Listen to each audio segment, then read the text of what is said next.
and producing Nepali English में हुन्छ क्या तिमीहरुको a note of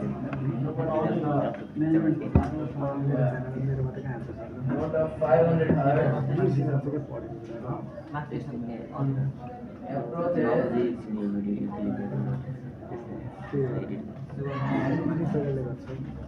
change in and then passes the stationary observer passes the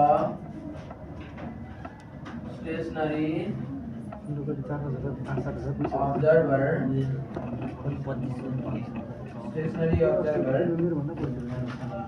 at speed of 20 meter per second speed of 20 meter per second calculate the change in frequency calculate change in frequency oh frequency को change भने क्या heard by observer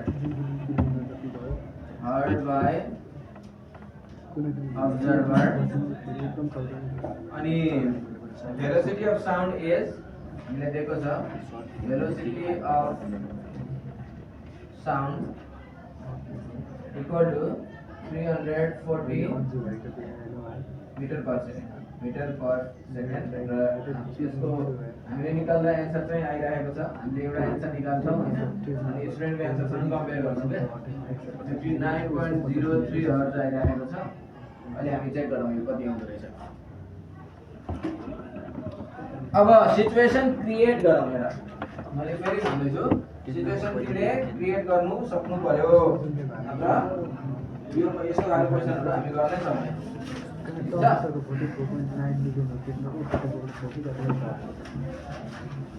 के गर्ने छ भन्दाखेरि हेर दुईटा case भएको हैन यो क्वेशनमा भन त मलाई दुईटा केस चेन्ज भनेको छ भने डेफिनेटली दुईटा केस होला एउटा केसमा एउटा कार हर्न बजाइराछ भने त्यो कार भनेको के हो त सोर्स जसले हर्न बजाउँछ त्यो के हो सोर्स हो भनेपछि केस नम्बर 1 मा यदि तिमी गयौ भने केस नम्बर 1 गिवन मैले अहिले लेखिन केस नम्बर 1 मा suppose this is the car and car is the source हैन producing a notice approach and pass a stationary observer अनि यहाँ निर एउटा observer छ suppose this is an observer है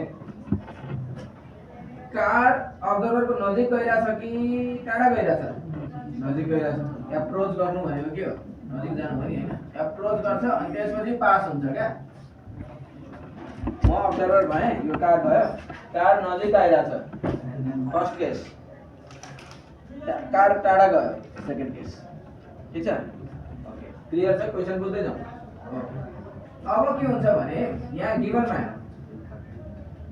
नोट भनेपछि फ्रिक्वेन्सी दियो 500 हर्ज यो स्पिड कसको स्पिड दिएको हो भन त कारको भनेपछि सोर्सको स्पिड दिएको 20 metre per second observer stationary छ observer के छ स्टेशनरी छ कि छैन स्टेशनरी छ अब यो फर्स्ट सिचुएसनमा यहाँ v को भ्यालु पनि तिमीले दिएको छ भेलोसिटी अफ साउन्ड 340 भनेर मिटर पर सेकेन्ड यो सिचुएसनमा f ड्याश कति आउँछ फर्मुला ट्याक्क लगाएर सुन अहिले हतार नगर्नु हतार गर्दैन हेर पहिला लेखौं v लियो vs के स्टेशनरी छ observer यो गयो हैन observer स्टेशनरी छ भने गयो कपी नहेरिकन पछाडी नपल्टाइकन यसको फर्मुला भन्नु त के होला बढिरहेछ माइनस के होला यो बढ्दा तल घट्छ हैन यो नजिक जाँदाखेरि के हुन्छ साउन्ड फ्रिक्वेन्सी बढ्छ फ्रिक्वेन्सी त बढ्छ फ्रिक्वेन्सी बढ्नु भनेको तल घट्छ यो बढ्नु भनेको तल के हुनु हो घट्नु हो त्यो भएर माइनस आउँछ ओके अब लगाइदेऊ यसमा तिमी केही न केही निकाल्न सक्छौ नि हैन सकिन्छ 500 ठीक छ सकिन्छ केही न केही आउँछ सेकेन्ड केस पनि तिमीहरु यसै गरी गर्न सक्छौ सकिन्छ ल सेकेन्ड केसमा कस्तो होला सिचुएसन हेर त केस नम्बर 2 मा अब अब्जर्भर यहाँ छ अब जुन यो कार छ नि यो कार अब अगाडि भागिसक्यो क्या यस्तो अगाडि गइसक्यो के हैन गुरु यही हो। अब यो सिचुएसनमा एफ डबल ड्यासको फर्मुला यो अझै पनि स्टेसनरी नै छ, भी भी भीएस इन्टु एफ। मलाई बताऊ त यो बढ्छ है घट्छ? यो पहिला बढ्छ है घट्छ? घट्छ।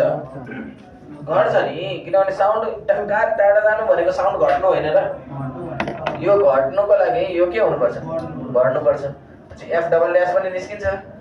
त्यसपछि डेल्टा एफ निकाल्देऊ, ठुलोबाट सानो घटाइदेऊ, F dash minus F double dash, तिम्रो एन्सर आउँछ। र चेक गर त त्यति आउँछ कि आउँदैन। 59 point समथिङ आउनु पर्यो। ल डु इट, यसरी गर्नुपर्छ।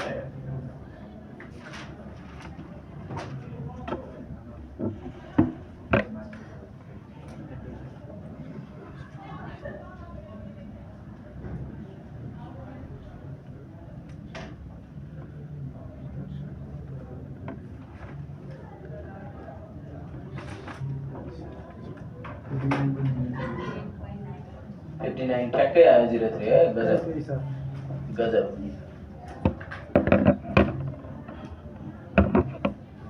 भनेपछि ठिक छ।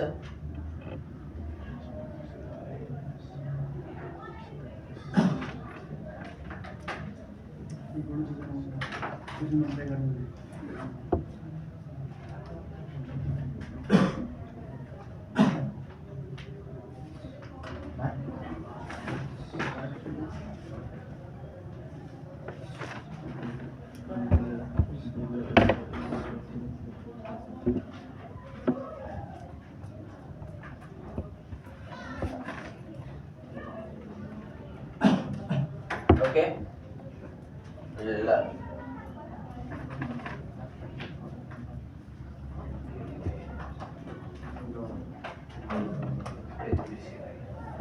मसँग यही एउटा मात्रै क्वेसन छ, कपी चेक गर्नु धेरै छ। अनलाइनमा छ यो क्वेसनहरू अपलोड गरिदिएको छ, हेर्दा हुन्छ। वेबसाइटमा मैले हालेको त छैन, तर अरूले म एक दुई दिनमा हाल्छु। इम्पोर्टेन्ट क्वेसनहरू पनि बनाउनलाई त्यतिकै भइरहेछ। फिजिक्सको त लगभग बनाइसकेको थिएँ।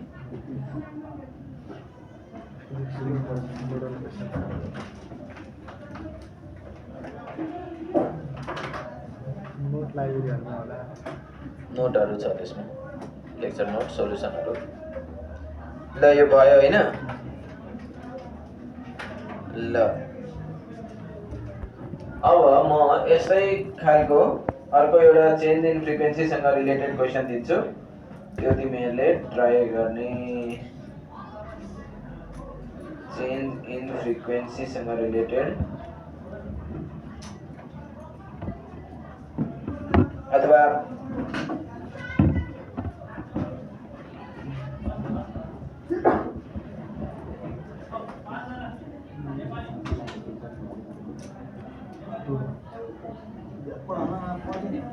ल यो 3 नम्बरको क्वेसन ट्राई गरौँ त। यसको 3 नम्बर पेज नम्बर हो 257। म यहाँ लेखिदिन्छु। यो आयो होइन सबैलाई? के आएन? आयो, नआउने कुरै छैन।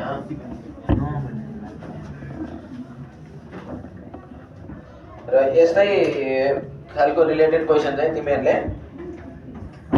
पछि ट्राई गर्ने है। 1 2 अनि यता फेरि 1 2 छ, 1 2 पछि फेरि 1 2 लेखेको छ। अनि 3 मा a car travelling at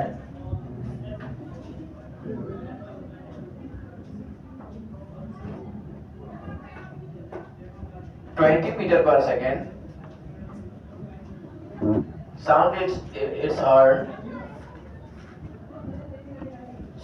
its horn, which has a frequency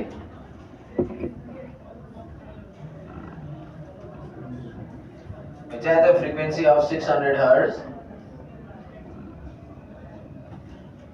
What frequency is heard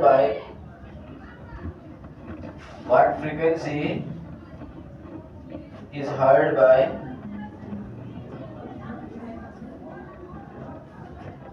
a stationary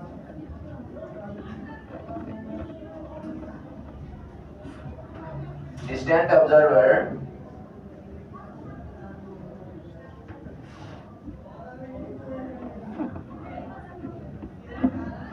as the car approaches. As the car approaches. Approach को meaning नजिक है. त्यही बुझौँ न. As the car approaches. अनि हामीलाई velocity of sound दिएको छ equal to 340 meter per second. यसको आन्सर छ 637.5. अब दिमाग लगाऊ आफै अनि ट्राई गर त. आइसक्यो. Very good then. सिचुएसन बनाउनु पर्यो. सिचुएसन टाइपको क्रिएट गर्ने के भइरहेको छ भन्ने कुरा यही होला सायद. कार नजिक गइरहेछ हैन, स्टेशनरी अब्जर्भर छ. यही केस हो. यति मात्र गरे पुग्यो. यो मात्र गर्दा पुग्यो.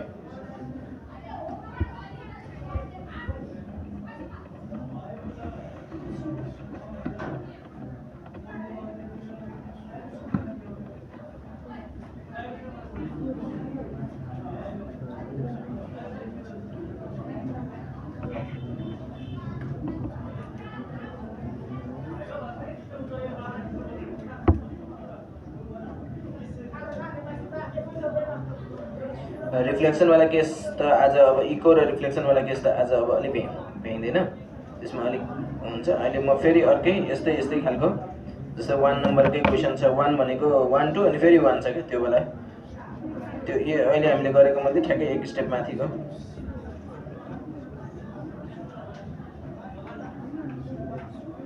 एटीको ग्रेड इम्प्रुभमेन्टमा सोधे रहेछ.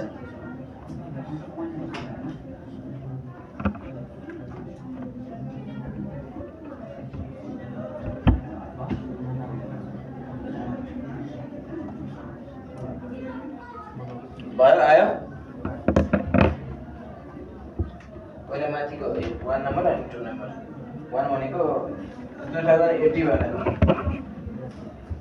दुईटा 1 लेखेको छ. अहिले सकाउँ है. सबैले सकाउँ. फर्मुला याद गर्ने तरिका अलरेडी भइसकेको छ.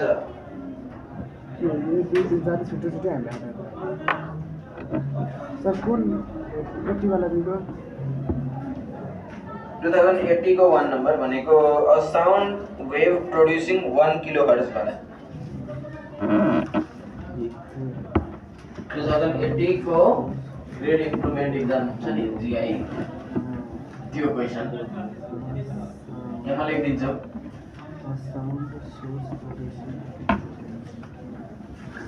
अब यसमा तिमीलाई डाटाहरु एउटा मात्र दिएको छ क्या. अर्को डाटा चाहिँ तिमीले सपोज गरेर निकाल्न सकिन्छ. हेर है कस्तो छ भने a sound source producing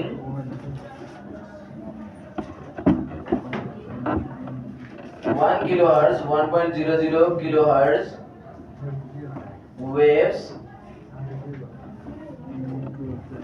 moves towards a stationary observer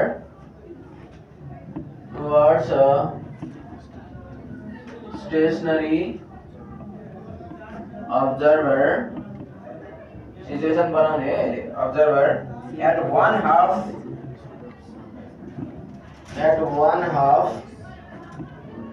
the speed of sound. At one half the speed of sound.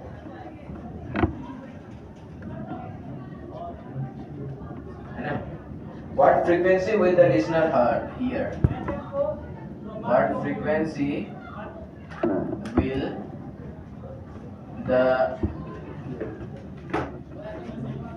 listener hear? र यसको तिमीलाई आन्सर दिएको छ 2 किलोहर्ट्ज भनेको छ. 2000 हर्ट्ज है. किलो भन्ने बित्तिकै 1000 ले मल्टिप्लाई गर्ने. जस्तो यो सिचुएसन हेर है, म बनाइदिन्छु तिमीलाई. फ्रिक्वेन्सी कति दिएको छ 1 किलोहर्ट्ज हैन. 1 किलोहर्ट्ज भनेको 1000 हर्ट्ज भयो. 1000 हर्ज ठीक छ 1000 हर्ज भयो अरु कुनै पनि डाटा दिएको छैन क्या मतलब भएको के हो भने एउटा कार हो हैन सोर्स भयो यो के हो अब्जर्भर भयो अब्जर्भर स्टेशनरी छ अब्जर्भर स्टेशनरी छ यतिकै सुन न म भन्छु अब्जर्भर स्टेशनरी छ सोर्स नजिक गइरहेछ कि टाढा गइरहेछ सोर्स नजिक गइरहेछ कि टाढा हेर न सोर्स टुवर्ड्स अब्जर्भर टुवर्ड्स भनेको के हो नजिक जाने त्यसैले नजिक लगिदियो ओके अब यो सिचुएसनमा f डैश को फर्मुला के हुन्छ v v हो त हुँदैन v vs into f अब हेर यो बढ्दै घट्छ बढ्छ यो बढ्नको लागि तल घट्नु पर्छ ल अब हामीलाई क्वेशनमा गिभनमा के छ भने जुन अब्जर्भर छ नि अथवा साउन्डको सोर्स जुन छ नि सोर्स मुभ गरिरहेछ 1/2 of the speed of sound त मतलब भेलोसिटी अफ जुन सोर्स हुन्छ नि यो तिमीलाई गिभनमा छ के vs भेलोसिटी अफ सोर्स भनेको half of velocity of sound छ के मतलब v/2 छ v/2 छ त राखिदेऊ v divided by v minus vs भनेको v/2 इन्टु f भनेको 1000 अब यसलाई सल्भ गर त कति आउँदो रहेछ एलसीएम लियौ v बाट v/2 घट्यो भने v/2 नै आउँछ हैन इन्टु 1000 यो होइन एउटाबाट आधा घटेपछि आधा त बाँकी हुन्छ जम्प गराइदेऊ माथि जान्छ 2v/v इन्टु 1000 v गयो आयो 2000 खगेन्द्र सुशीला छ भयो आन्सर आयो यसरी गर्ने 2000 हर्ज भनेको 2 किलो हर्ज त हो नि सो यो हिसाबले यसलाई सल्भ गर्ने हैन आज यति भयो अनि अब नेक्स्ट क्लासमा हामी यो यसको बाहेकको अरु क्वेशन आन्सर गरौँ सेम टाइममा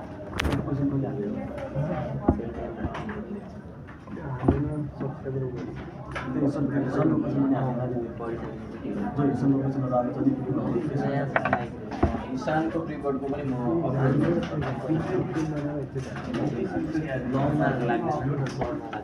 अहिले कपी चाहिँ कुनमा लागेको छ सेट ए सबै सेट बी बारे कता छ